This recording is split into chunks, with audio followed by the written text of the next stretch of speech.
Hello, everybody. Welcome to Tell Us Your Story with Mollie and Tina. And we have a very special guest, a monthly guest apparently with us, and that's Jack Canfield. Welcome, Jack. Hey, thanks, Tina. Thanks, Molly. Glad to be here. Welcome, Jack. So today we are just hot on the heels after an amazing training that we did with you, Jack, and your group last week. And it was phenomenal, actually. And a lot of us were asked for feedback afterwards. And Molly is going to chime in on this as well, because we had several conversations since the training. And it was much more than we thought it would be overall. We're going to go through a few things, if that's okay, concerning the training itself. But more than anything, like both of us agreed that we're so grateful that we found out about the training, that we participated in the training, because I think going through something like this as a participant, to give this training later on, it has such value because we know what we're going to be taking people through. We know the value of it. We know the transformational possibilities that there are and how it can really change people's lives. It's really phenomenal. What do you think, Molly? Right. Tina and I were talking earlier, and I've spoken to several people about it and noticed in my own trainings that I did this last week is I went in to be a better speaker and a better trainer. And what I experienced working with you, I mean, you are a master at not only teaching and facilitating, but at pulling people along in their own personal growth. I was definitely a subject of that, as you know. And one question I have for you right off the bat is, have you ever taken the time to actually think about how many people's lives you have impacted and what that has meant to them and just the world at large? I mean, you are an amazing, gentle giant, and I'm really grateful. So have you ever taken the time to really take all that in personally? Not a lot. I sometimes when I'm meditating, I'll get a little wave of like, oh my God, lots of people. And I think my partner in crime for the Chicken Soup for the Soul books was a guy named Mark Victor Hansen. We co-authored a lot of the books together. And we set a goal. I forget what year it was. I think 1996 or something like that, to impact 1 billion people. And through the books, through online courses, through TV, whatever. I think we've already accomplished that, with 500 million books sold and being on Oprah, who her show would reach 40 million people if you were on it, and done that twice. And we have a whole series of books in India called Chicken Soup for the Indian Soul that's going on. And in China, they've sold 315 million books. And then I've done over 1 million people in live seminars and God knows how many webinars and YouTube things and so forth. So I kind of get the number, but it's more like a statistic than like, for me, it's the one-on-one people saying, I started a magazine, or I quit this crappy job, or I left an abusive relationship, or, one of my favorite emails ever was this 15-year-old who wrote me and said, I read your book. And my mom brought your book home. My mom doesn't read books. She never reads books. And so I thought, why would she bring this book home? So I sat down to look at it, and I got hooked, and I read the book in 3 days. And he said, before the book, I was getting D's and F's. I was skipping class. I was taking drugs. I was drinking. I was smoking in the parking lot, ditching school. He says, now I'm getting A's and B's. I'm not drinking anymore. I'm not smoking weed anymore. Thank you for changing my life. As a 15-year-old, I was like, holy mackerel. So it's those individual stories that kind of give me a sense of like the impact. But when you put it into numbers, I do remember once when I was driving to give a commencement speech for Phoenix University. I was living in LA at the time. I was driving down in Orange County, and the 405, which we call the largest parking lot in California because it's a freeway where the average traffic doesn't move more than 5 miles an hour, is 12 lanes wide some places, 6 in both directions. Wow. And so every time a car would go by, it was like 6 cars going by. And so I started counting them, 6, 12, 18, 24, whatever. And I thought, when I got to give this talk at the college, and I forgot, do a 15-minute little commencement speech, but I got to wait for 1,000 people to walk across the stage. And that's a lot of people. And I remember thinking, that's how many people were buying my book every day. And so as they were walking by, I was just going, thank you for buying my book. Thank you for buying my book. Thank you for. So I had some sense of the enormity of it, because we were selling, one year we sold 13 million books. So that was like over 1 million books a month.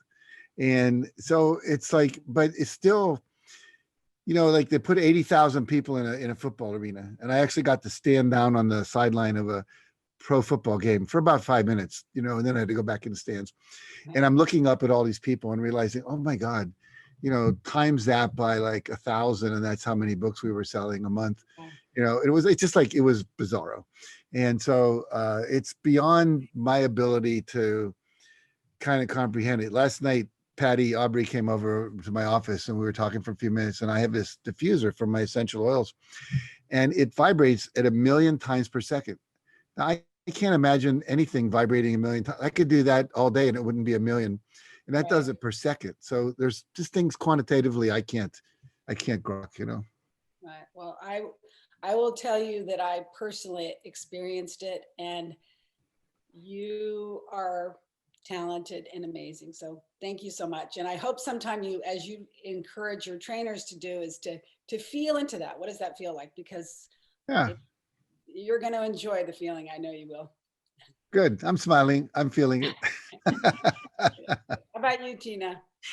Well, it's what I love about your program is the fact that you can get out of it what you want to get out of it. And even just reading a book, like you just told us the story of a young man who happened to come across this book that his mom had just bought, and the impact that it had on his whole life just by picking up the book and reading it. And I mentioned to you before why I was able to be fairly successful in my previous business in financial services and turn it around when it was going down fast, was because of following the success principles, especially the principle of doing 5 things every day.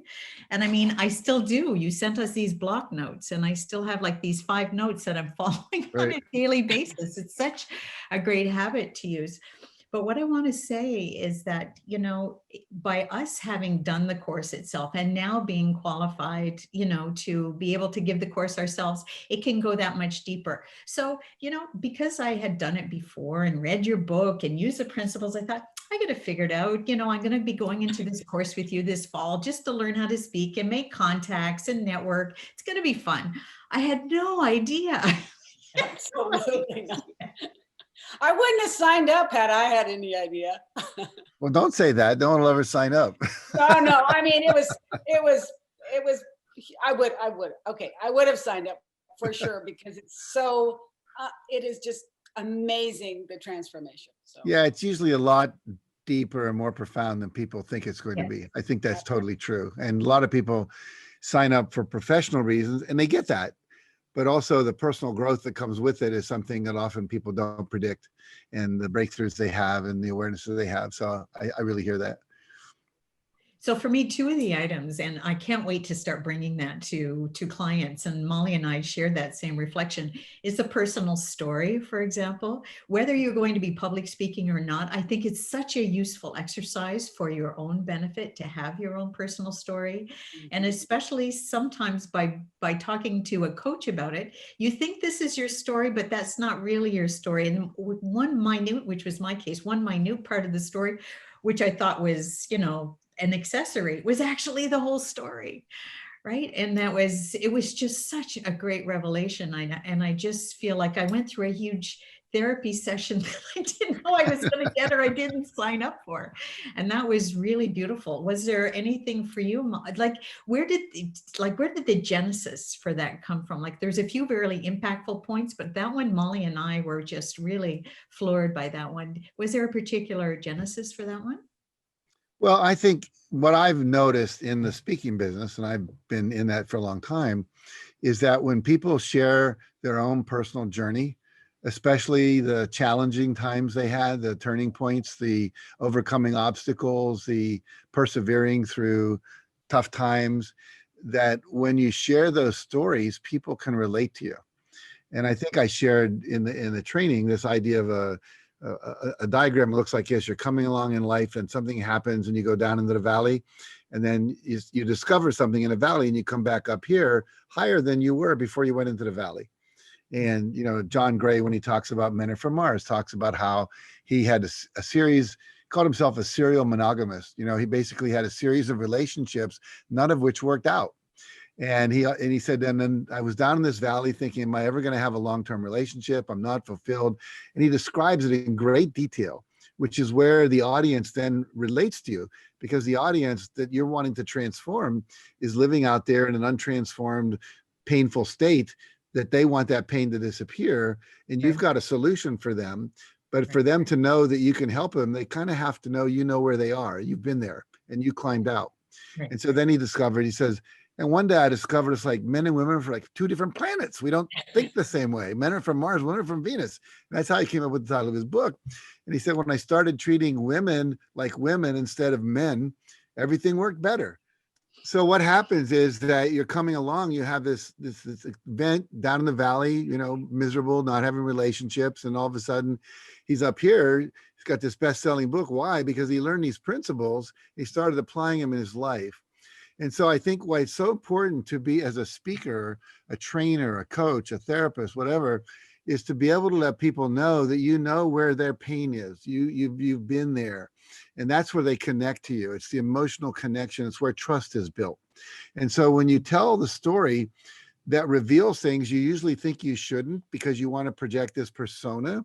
And so for a lot of people, imagine this image. You are a diamond. Each of us is a diamond. We're this multifaceted, beautiful, spiritual, light-bearing being.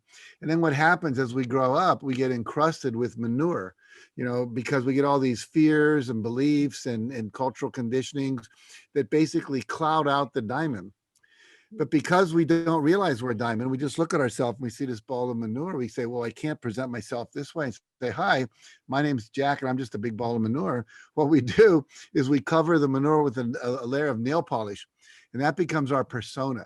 We do it literally with clothes and makeup and all that stuff. But more importantly, we do it with our personality that we developed. I'm a nice person. I smile all the time. But inside, I don't really like you, whatever.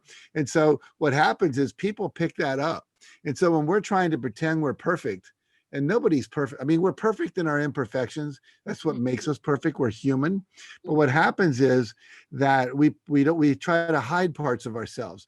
We hide our sexuality. We hide our spirituality. We hide our neediness. We hide our sadness. We hide our grief. We hide our wealth. We hide the fact that we don't make a lot of money and we're teaching success. Whatever it is, we're hiding something, and people can sense that. And when we get real and realize we can be real and have all these perhaps called flaws or, challenges. I love what Lisa Nichols says. We're wounded people teaching and facilitating and helping wounded people. And when you realize that, okay, I'm on my path. The guy that wrote Jonathan Livingston Seacole, Richard Bach, I think was, he said, if you're still here on earth, you're not done yet. You still got growing to do. You're done if you're not here anymore. And so if you're still here, you got work. And I think when we become a guide by the side instead of a sage from the stage, because people look up to some people like Tony Robbins or me or Lisa Nichols, whoever, you think, oh my God, I could never be her. She has some kind of different DNA. Not true. Not true. I'm little Jackie Canfield from Wheeling, West Virginia, who has all the challenges that anyone else had, alcoholic father, alcoholic mother, didn't believe in myself, had low self-esteem for years, was very shy and introverted, blah, blah, blah, blah, blah. And then people go, oh, he's like me. And he got to there. Wow, if he can do it, I can do it. So I think that the value not only of learning to share those parts of yourself, and it's hard because we've been hiding that part. So it comes up and kind of either scares us or the tears come out or whatever. But it's not only does it make you more human for the audience, it makes you show up in a larger space of vibration of truth, of space of being able to hold their pain, their flaws. It gives them the sense of, I can be real here. And so that's why I think it's so valuable. And you get to grow as a person and be more fully present as a human being. So everybody wins in the process. Yeah, it was interesting. One of the things that I really learned was, when you took me into the valley, when I thought, oh, I've got my perfect story, and you took me into the valley, I was so excited when I was done with the training to be able to know that I will be able to be with other people in their valley and have them kind of bathe there for a little bit, like Yeah. you had me do. And just like I was saying to you earlier, the magic of helping somebody else feels really amazing. So Yeah. I felt that in my own body, and I'm excited to help my clients with that. So thank you for helping me learn that. Yeah, let me tell you a story. Yesterday, I was doing interview. I do this online TV show called Talking About Success, and I was interviewing a guy from Bend, Oregon, and it was a alcoholic. He worked in construction. He had a construction company. So all the guys he worked with were these big brawny guys that build houses and pound nails and dig ditches and wear hard hats and all this kind of stuff and drive pickup trucks. And not your normal like, oh boy, he's going to take my personal development workshop kind of people. And he talked about doing something he called tailgate coaching, where basically he'd be on a construction site and he'd say to someone, hey, how's your day going? And they'd say, not so great. Well, what's going on? Well, my wife and I had a fight. I don't even know if I want to be married anymore. My kid's doing drugs, whatever. And he said, come over to my truck. And they go over and they stand by the back of his truck and he starts to say, well, what would you like your life to look like? And what would have to happen for that to happen? And he starts coaching him. And he was just doing it because he had been an alcoholic. He had tried to, he was on the floor contemplating suicide in his garage one night. And then they made that decision to not kill himself. And then he watched The Secret and he got spiritual and he started sharing this stuff, still being a construction guy. And all of a sudden he realized people like this. They're getting value. I'm valuable for men. These are regular macho guys who are angry, who drink too much, who, fight with their wives. And he said, I'm helping them. And they're going like, hey, could you show me that meditation you told me yesterday? How does that go? And so now he's doing these retreats with men and he's teaching meditation and breathing exercises and doing deep emotional release work with them. And I thought, wow, that is so cool. And they can relate to him because he was an alcoholic, contemplated suicide, was a big construction macho guy. So he's real to them, And so everybody got the diamond inside. And then we covered over whether it's being muscle bound or whether it's having an Armani suit or hiding behind our limo or up in our 24th floor in our hedge fund in New York, or behind our automatic rifle with our big beard being a alt-right militarist, whatever it is, we've got this persona that protects us from feeling the pain. And once we're allowed to do that and move through it, then we blossom and transform. And that's really what we're all the work we're doing. And we do it with the people that we attract by being fully ourselves. Mm-hmm. I love that. So I think you just hit on something that's really key. The fact that, this particular gentleman was bringing your principles, if you will, the principles to help other men that are out there that maybe have similar backgrounds and circumstances. Now, in the last Train the Trainer, we noticed that there's like a great abundance of women. Women seem to be attracted to you and your message, Jack, which is wonderful. But like, what needs to happen for more? And men need this as much as women do. And maybe the women will be teaching to the men as well, for sure. But do you notice that there are not as many, generally speaking, that there's not as many men that get into this type of work? Do you have I think, it depends on, if you go to a Tony Robbins workshop, there's probably going to be more men per square feet than in mine. I tend to be a more gentle person. Tony's real macho and, and all that, and bounding up and down. And although he's developed more of his feminine side over the years, I've noticed that. But I think certain people attract certain kinds of people. I mean, I have a friend, he's a karate teacher. I mean, he studied with Bruce Lee. And so he's really, I mean, you do not mess with him. And I had him be a teacher in the morning for the exercise portion of one of my live Train the Trainer programs one year.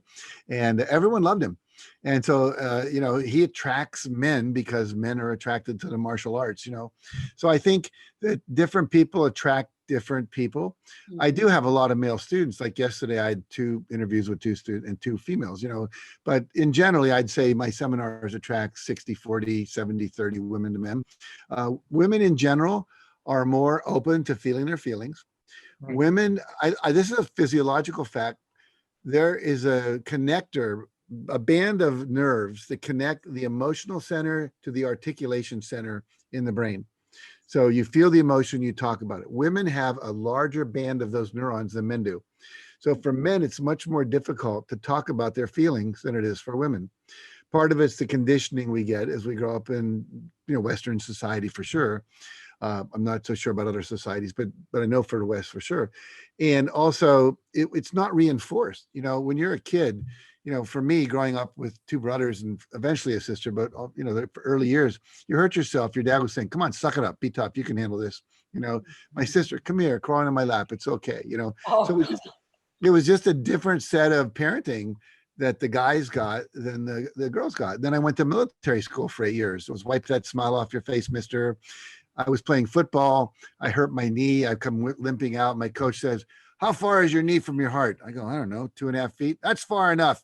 Come on, don't let it affect your heart. Your heart will go back in there. You can handle the pain." It's like we are taught to not talk about our pain, to be tough, to override it. So I think it takes a lot of courage for men to do this work without thinking they're being a sissy, a wuss, a pansy, all the terms, sissy. One of the guys I interviewed yesterday is a graduate of our trainer program, Romeo Marquez, a beautiful speaker. And he played, I think it was football and volleyball in high school. What he really wanted to do was act. And he was afraid to go into the acting department and go out for a play because the football players would call him a sissy. And so it wasn't until he got to UCLA that he started taking acting classes, and he ended up being in movies with Jim Carrey and Dwayne "The Rock" Johnson, and all that kind of stuff. So a lot of times, I think for men tend to do more things like leadership training, and empowerment and outward bound and that kind of thing. But more and more, we have a lot of male trainer graduates who are doing really, really super work. But you're right. I think in general, women tend to be more open to it in general and more gravitated toward it. I bet if you looked at the number of coaches on the planet, who are certified by the International Coaching Federation, it'd probably be more women than men. Yeah. Not to say that there isn't a ripple effect of that, right? So even if there is the majority are women that are either the trainers or coming to the courses, when we go through this kind of transformation, Mollie, you can attest to that, right? It affects everybody around us, the men and the women. So yeah, it definitely has a message. I'm sorry, Mollie, did I just interrupt you? no, I was just saying that I was thinking to myself that Tina and I both have boys. So our boys are learning this material at a young age and now young adult age, whether they want to or not. So sometimes they're not going through the training, but we're showing them, as you say, by example, modeling it. Yeah. I think I mentioned during training, one of the greatest quotes I ever heard from a spiritual teacher. Someone said, "What's the best thing we can do for our kids?" And he responded by saying, "Work on yourself." Right. Become the best you can become. Model what it's like to be a whole person, to have feelings, to go for your goals, to believe your dreams are possible, to be open and honest. I mean, a lot of parents, we lie to our kids a lot, we don't tell them that we're about to move. We don't tell them we're having trouble financially. We don't tell them that we didn't like what they said or what that was sounded racist, or it's okay to cry, or, they'll say, "Is everything okay, Dad?" "Yeah, everything's fine." As opposed to, "No, I'm having a hard time, kid. Work's challenging right now." We're afraid that they won't be confident they're going to survive if Dad's having a difficult challenge at the moment. But then it teaches them not to tell their truth, not to talk about their vulnerability. So yeah, it's important. And also maybe it teaches them not to trust their intuition, like, "Oh, I sensed something was wrong." No, I'm fine. And I Yeah. think Yeah. it's so important to help our children and the people around us say, yeah, what you're feeling is actually accurate. You don't have to share it always, but Yeah. Mom's going through a difficult time right now, so you're picking. I remember as a child going to the doctor. This is about not trusting your own intuition. And I said, "I don't want to get a shot. It's going to hurt." And the doctor said, "It's not going to hurt." And then he gave me a shot and it hurt. He said, "Now see, that didn't hurt, did it?" And you begin to trust, like, can I trust my own sensations? That hurt, like, right. yeah, exactly. So So, you know what, there's one thing that about your course that, again, Molly and I have had many conversations about this. And this is, you know, what's great about the course as well is it encourages these connections outside of the course. So we're setting up different friendships and connections and kind of strategic alliances in a way. Right. But one of our conversations is about really how the success principles takes people from the beginning to the end in terms of, yes, just like your motto says, right? Take you from where you are to where you want to be. And the process through it is just, it makes it's time using timeless principles. It's things that anybody can be walked through. And in a very humane and compassionate way. But what's also key, right, is that it's, you know, it helps you to set up your ideal life. And it gives you all the tools to do so. And not only that, there's like the meditations that are in there, for example, to remove the roadblocks, right? To remove the resentment and the guilt, because the tricky thing about moving ahead and being successful, and I think that's one of the reasons why it was, you know, during that time I was using your success principles, I was grinding through it and it was going in a good direction. But I think the missing component, and if I had had that, that might have made a huge difference, is this thing of removing our psychological roadblocks and guilts and resentments. I think if that part had been taken away, that my, you know, trajectory upward could have been even faster. But, you know, it's good that I see it now in retrospect because it's something that I can offer the clients, right? It's not just Yes. moving ahead. It's just removing those invisible roadblocks that you have blind spots to. Oh, Right. so No, true. as you're talking, I don't know why I just had an image come up of a movie I watched recently where this guy was in a truck and he just plows through one of those, you know, those construction gates, you know, that are wires, and it just goes right through it and everything. Well, what if someone had just gently opened the gate? You know, you wouldn't have had to like do that, right? Right. So success is like being able to drive the truck, but also to be able to remove those gates so you don't have these crashes or these stops. You know, a lot of people would just stop in front of the gate and not go through it. And so my point of view is use all the tools to move forward, but also know when you hit a block, there's tools to remove those blocks.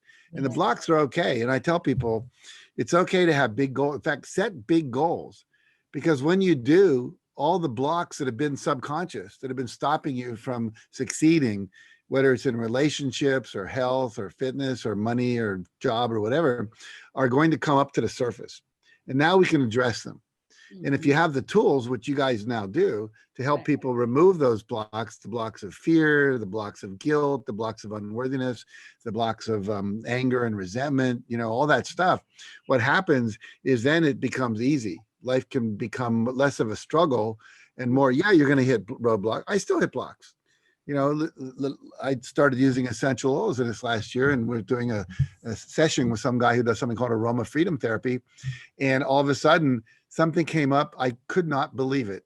I had two things come up in the course of a month. One with an African American who had rejected me when I was teaching in an all-black school, and he joined the Black Muslims, and he was my best friend. And he came up and said one day, "I can't talk to you anymore. You're white. I've joined the Black Muslims, and we're not allowed to talk to white people. You're the devil."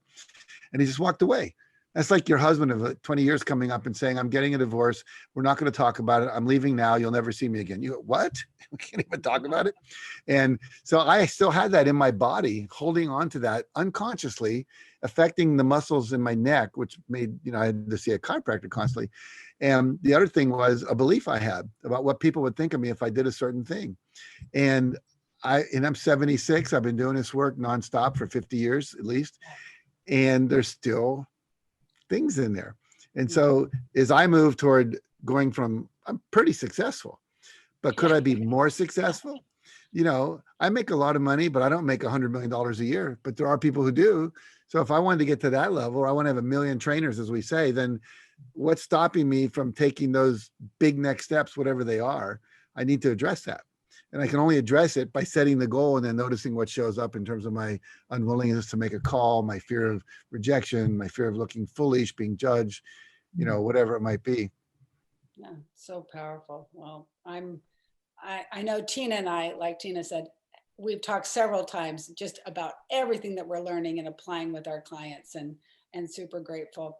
One thing I couldn't help but notice and have noticed over the past year is you surround yourself professionally by pretty darn smart women. And I was thinking of Patty Aubrey and Kathleen and Andrea and Veronica, all women. And I was just curious, is that by design, by accident? I'd say it's by accident. Well, by accident from me, probably more by design by Patty.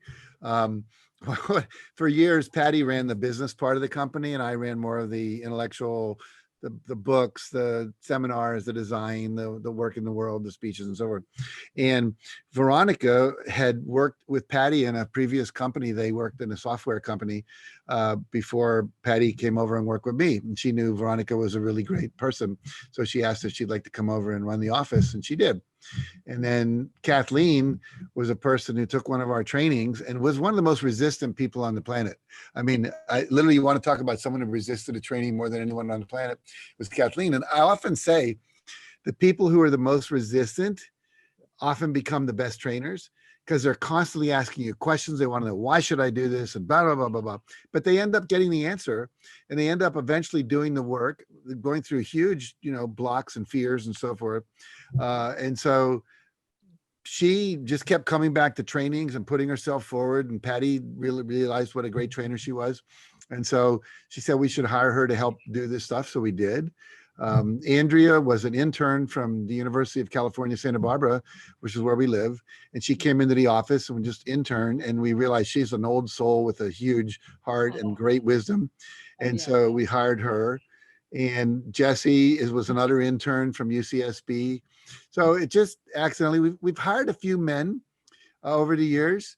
And what happens for the men, quite frankly, if I see a pattern at all, is that they all of a sudden really catch the vision of what it's like to have a great, abundant financial lifestyle. And all of a sudden they want to get paid more than our company would pay that function in a company. And so they go on to become trainers. They like two of them have their own training companies now, making, probably 350,000 a year, which is not what I would pay someone to run the office, maybe pay them 150,000 a year. So basically I think their ambitions were higher financially. And so they kind of move through quicker and don't stay around as long. Well, we had men and they've been very good, but we haven't had the longevity of that. That's my best analysis of that. Okay. So I'm just picking up. Yeah, they're brilliant women. Yeah, go ahead. They are. They absolutely are. And we really appreciate them. You said the word longevity. So I think there's maybe an unintended consequence of your train the trainer and still being, very much on track of, having your own big goals and going for it in many different ways, is that I'm sure that it impacts like your DNA somewhere and, your brain cells as well, because Jack, you were doing that training for over a week and you were just on it. Like the things that you were like, in my 20s, I wouldn't remember half of what you were remembering. So, and also it's not just what you're remembering, but it's your whole energy and the fact that you're with it, what's going on out there and you're so open to many different things and you're still growing. And you admit to us that there's still things that come up that you're still dealing with and you're still growing and this is the key. You're open to growing. Yeah. Well, let me say two things. Number one, being 76, I probably remember half of everything too, but I have more things to remember. So when I remember only half of it, there's still more than a 20-year-old would remember if they remembered all of it. But seriously, I think that I don't resist a lot in life. And I think aging comes from a lot of things. I mean, drinking too much alcohol, eating too much acidic food, not exercising, not enough water, not enough sleep, toxic, whatever. But, and I work to not have most of that in my life. But I think the biggest thing for me is I don't resist my own feelings. I don't resist other people. I don't resist reality. I work to create a better reality in the future, in the coming now, if you will. But for me to get angry at the president or the economy or someone, that may have put a negative post about my work on Facebook, doesn't happen, but it happens, is a waste of my time. So, when you're resisting, like put both hands up like this and then push on the hands. Now, one hand is resisting the other. How long before you'd get really tired? Can you quickly. feel the pressure in your arms? Yeah. So what I've done is if someone's pushing on me, I just stop resisting and they stop pushing. So inside of me, there's not as much internal conflict as there is in most people. I'm not resisting sharing my feeling. I'm not resisting sharing my vulnerability. So I look like I have it all together. I'm not trying to hide my flaws or my confusion or my not knowing things or whatever. And I think when you're curious and you play and you have a good sense of humor, I think that's youthifying, if that's a term. So I love to play and move and dance and be irreverent and do all the kind of stuff I do. And I know I've read studies on laughter. Laughter is something that will keep you from aging. It creates endorphins in the brain, which are natural opiate. And the reality is, like last night, my wife and I watched an hour comedy special, and laughed nonstop at this woman, forgetting her name. I think it was Michelle somebody. She's an African-American, funny as hell. And so we watched at least a comedy movie or a comedy stand-up thing on Netflix, every other night or so. And I think all of that's part of it for me, is like enjoying life. Where a lot of people, you see them, I love what Zig Ziglar used to say, it looked like they were weaned on a pickle, oh gosh, and they're just judging everything and they think life sucks. And I think that ages you. Oh, I definitely think it ages you. One thing I was just thinking about is I have seen so many interviews that you've done and listened to countless times. And I'm just curious, is you're always going by what we ask you, at the beginning, you said, hey, do I get to have any say in this? Is there anything left inside of you that you haven't said that you're wishing somebody would ask you so that you can share it with the world? Not really. I was just having a memory though, I'm going to share this. The idea of doing what you love. Have you ever had the experience, and I'll give you my experience. We were down in Mexico at a Transformational Leadership Council meeting, and we had a volleyball game started up on the beach. And it probably started around 3:30 in the afternoon. And next thing I knew, it was like 8:30 at night. It's getting to the place where you can't see the ball anymore. So we've been playing volleyball for 5 hours. Nobody wanted to stop. Now, a lot of you could say, my God, he has so much energy. He kept going into the dark. It was after 5 o'clock. The workday was over and he was still doing it. Well, if you're doing something you love, like making music, dancing, talking to your friends, binge watching your favorite TV show, playing volleyball. And in my case, I didn't want to stop. I was having too much fun. Right. So for me, the trainings are too much fun. And yeah, there's a certain level of fatigue that happens after sitting in a chair these days instead of walking around and dancing and getting hugs. But I'm enjoying it. I'm enjoying talking to you guys right now. This is like playing ping pong. I don't know what's going to come over the net. Can I hit it back? And to me, that's more fun than just having a canned talk that I'm going to do. Oh, absolutely. Yeah. Yeah. We were just saying how familiar, after spending 7 days face to face with you, that this felt so familiar, like we were all having coffee together. So it's a really nice feeling. Yeah. Yeah. And you know what the funny thing is? I don't know. The other thought that's coming to me is, at some level, when you first met me, I'm kind of a celebrity. I'm someone you look up to. And hopefully now I'm just another guy you love talking to. And same thing happens to me. I have a lot of friends who most people would die to know: Oprah Winfrey and John Gray and Lisa Nichols and, John Assaraf. And I could go down the list. And most of the people in The Secret and Reverend Michael Beckwith, and on it goes. And they're all my friends.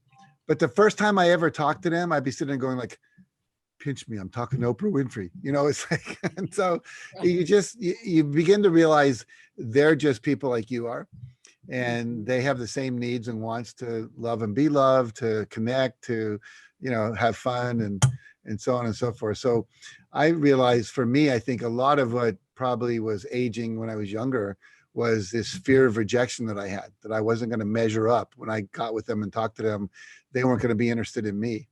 And as long as I was real and authentic and spontaneous, then everything worked out. Yeah, exactly. I think that's a beautiful point to bring. This is a beautiful conclusion to our discussion today. What do you guys think? Absolutely. I'm fine. Jack's like, I've given you both so much of my time. No. I first of all, number one, I enjoy you both very much, just as individuals. Secondly, I know I'm talking to more than just you. And thirdly, this is what I do. This is what's fun for me. You know, I'm either interviewing someone or being interviewed or teaching a class or doing a webinar or doing a podcast. And that probably takes up 5 hours of pretty much every day of the week for me.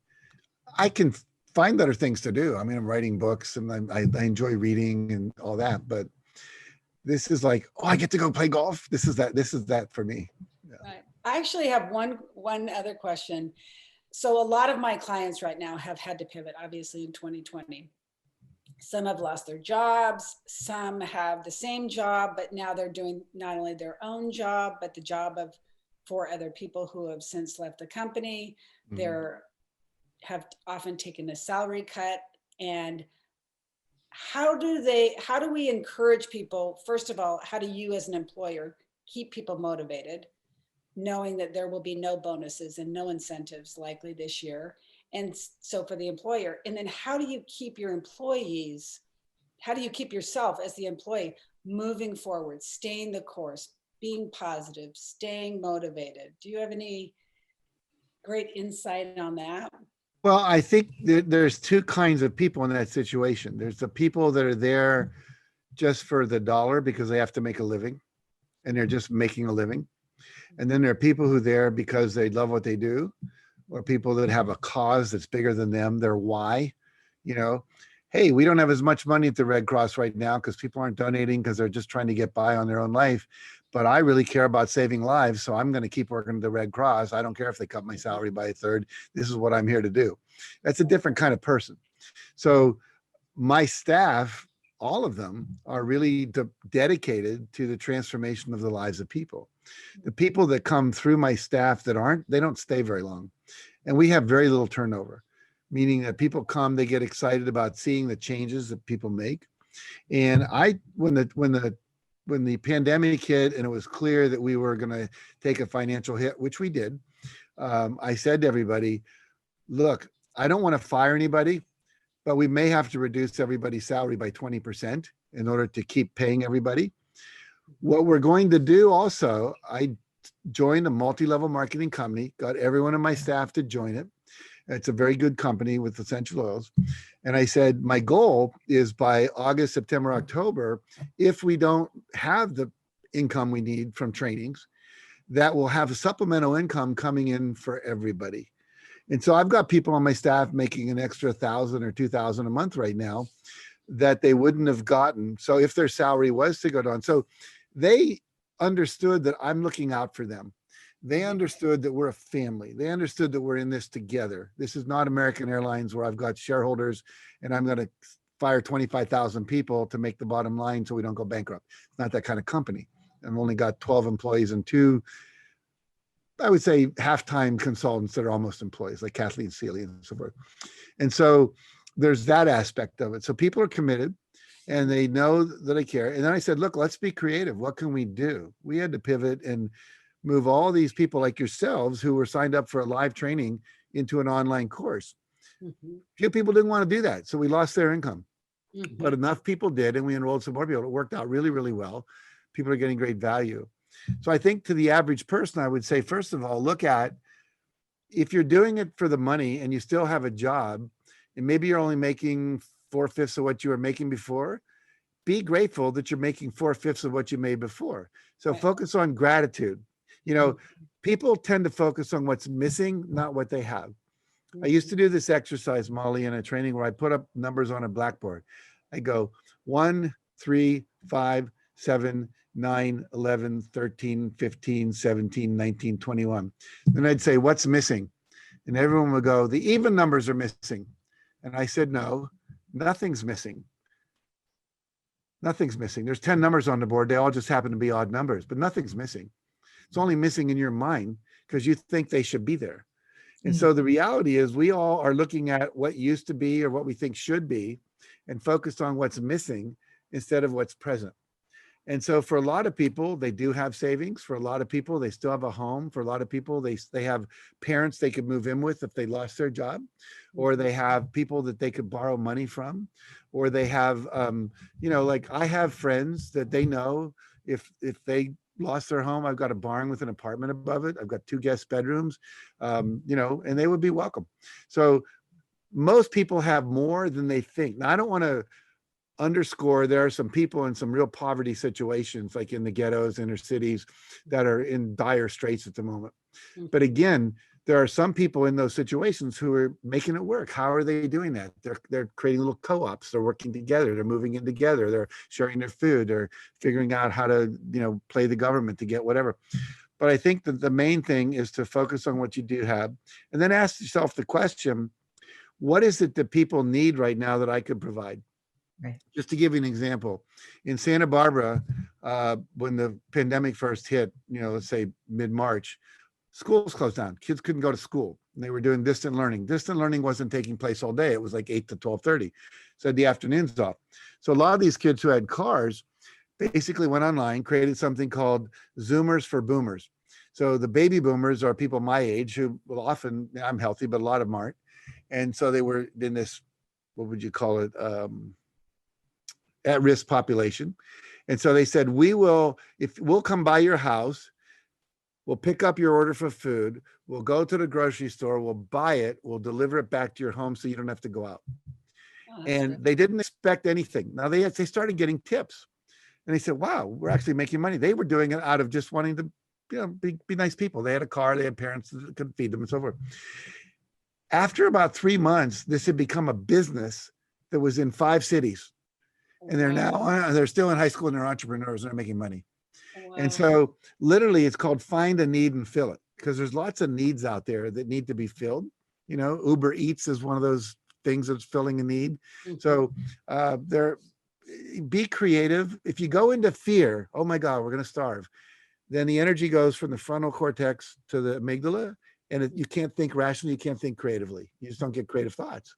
Right. But if you come back and say, okay, I'm going to act as if the world is abundant. I'm going to act as if there's enough. I'm going to be grateful for what I have. I'm going to visualize what I'd like to be happening. Then the creative ideas start to happen, and you can find a way to make it work. Yeah, such a great tips there. Thank you for that. You're welcome. Great question. I'm glad you ignored me, Mollie. sorry to override you there, Tina. No, not at all. I think this was really important and really timely, certainly. And also just putting in my 2 cents worth in that with what's going on right now, even if you have a decent job and everything is okay financially, a lot of people, I believe, when they're, because we're all going into more introspection because we're working. Yes. With this. And there are people that are questioning what they're doing with their lives. Maybe they're motivated now to look at doing other types of courses, other types of works, and maybe depending on how jobs are evolving because of COVID and, how we think it'll be shaping up in the future. So it is a really interesting time for all of us. And I wouldn't say there's anything overly cool about the pandemic, other than I think this is the only time where there's been like a crisis or an emergency where it's worldwide, like this at this type of scale. It's not just the fires that are going on in California or in Portland or, a tsunami or whatever. It's like worldwide, which it means, I believe it's bringing us together. I believe it's making borders disappear. I think it's creating more common ground for common understanding. After all of this is over, I think there's going to be some really interesting positive results worldwide. I agree. It's like somebody slapped the world upside the face and said, "Stop. Look at what you're doing to yourself. Look at the world you're creating, both in your own personal life and in the environment." And we've all had to look at it because a lot of us have been so bored. They don't have the introspection skills. People are learning how to take online classes, learning how to meditate, exercising more. There's a lot of personal growth, whether it's physical, intellectual, learning how to do Zoom calls. I think everyone should enhance their online skills, marketing skills, and all that kind of stuff. And people are looking at their relationships, saying, am I really happy in my life right now? Is this working for me? Is this job working for me? Do I love what I'm doing? I like being at home. I don't like fighting the traffic every morning. I like spending more time with my spouse. I like having more time to exercise. So I think that's great. And I do think we're also looking at the world's cleaner right now. The air is cleaner than it's ever been because fewer people are on the road. There's more animals out that are doing well. The water is getting a little cleaner and so forth. So I think that it's a timeout. Like, you know how when you send your children to their room to have a timeout, think about what you did. It's like the universe sent us to our room and said, you have a timeout. I want you to think about what you're doing. And a lot of us are seeing it. And I think we're coming up with better solutions. I agree with you totally, Tina. Absolutely. Any other questions? She's going to ask me in advance. No, I love our conversations, and I'm looking forward to doing it again next month. You always have so much insight, and you're such an inspiration to so many people. So, well, thank you. Thank you very much. Thanks for the opportunity. I enjoy it. Oh, great. Thank you. And we'll look forward to the next time. This has been amazing.